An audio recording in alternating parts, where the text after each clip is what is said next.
আসসালামু আলাইকুম প্রিয় ভাই ও বন্ধুরা, আশা করি সবাই ভালো আছেন। প্রথমেই আমি আপনাদের কাছে আন্তরিকভাবে ক্ষমা চাচ্ছি। গত কিছুদিন আমরা নিয়মিত ভিডিও আপলোড দিতে পারিনি, কারণ আমাদের খামারের মুরগিগুলো একটু অসুস্থ হয়ে পড়েছিল, আর সেই কারণে আমরা খুবই ব্যস্ত সময় পার করেছি। আলহামদুলিল্লাহ, এখন পরিস্থিতি কিছুটা কন্ট্রোলে আছে, তাই আবার আপনাদের সাথে আপডেট শেয়ার করতে আসলাম। বন্ধুরা, আজকে আমার মুরগির বয়স 16 দিন। এই 16 দিনে আলহামদুলিল্লাহ মোটামুটি ভালোই ছিল সব কিছু, কিন্তু হঠাৎ করে কয়েকটা সমস্যার চোখে পড়ছে। কিছু মুরগির হালকা ঠান্ডা দেখা যাচ্ছে, আর কিছু মুরগি ওজন বাড়ার সাথে সাথে দুর্বল হয়ে যাচ্ছে। বিশেষ করে 2 থেকে 3টা মুরগি এমন আচরণ করছে যেন ঠিক মতো দাঁড়াতে পারছে না, একটু প্রতিবন্ধীর মতো বসে থাকে, হাঁটা চলা কম করে।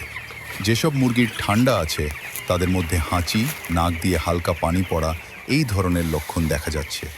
আর যেগুলো দুর্বল হয়ে যাচ্ছে ওগুলো খাওয়া দাওয়া ঠিক মতো করলেও শরীরে শক্তি পাচ্ছে না, বসে থাকে, মাঝে মাঝে উঠে দাঁড়াতে কষ্ট হয়।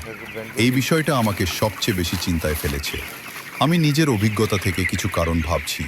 আবহাওয়ার পরিবর্তন, দিনে গরম রাতে ঠান্ডা, খামারের ভেন্টিলেশন পুরোপুরি ঠিক না থাকা, ভিটামিন বা মিনারেলের ঘাটতি, অথবা কোনো রোগের প্রাথমিক লক্ষণ, বিশেষ করে যেগুলো দাঁড়াতে পারছে না সেগুলো হয়তো লেগ প্রবলেম বা নিউট্রিশনের কারণে হতে পারে। এই পরিস্থিতিতে আমি কিছু ব্যবস্থা নেওয়ার চেষ্টা করছি। পানিতে ভিটামিন A, D, 3 এবং ক্যালসিয়াম দিচ্ছি। খামারের তাপমাত্রা ঠিক রাখার চেষ্টা করছি।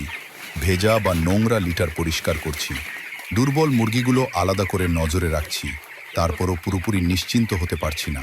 তাই যারা অভিজ্ঞ ভাই আছেন, আপনাদের কাছে আমার অনুরোধ, এই ধরনের ঠান্ডার জন্য সবচেয়ে ভালো ট্রিটমেন্ট কি? দাঁড়াতে না পারার সমস্যা কিভাবে দ্রুত ঠিক করা যায়? এখন আমার কি আরও কিছু করা উচিত? আপনাদের পরামর্শ আমার জন্য অনেক গুরুত্বপূর্ণ। ভিডিওটা যদি আপনার ভালো লাগে তাহলে অবশ্যই লাইক দিবেন, আর আপনার মূল্যবান মতামত কমেন্টে জানাবেন। এমন আরও খামারের রিয়েল আপডেট পেতে চ্যানেলটা সাবস্ক্রাইব করে পাশে থাকুন। সবাই ভালো থাকবেন। আল্লাহ হাফেজ।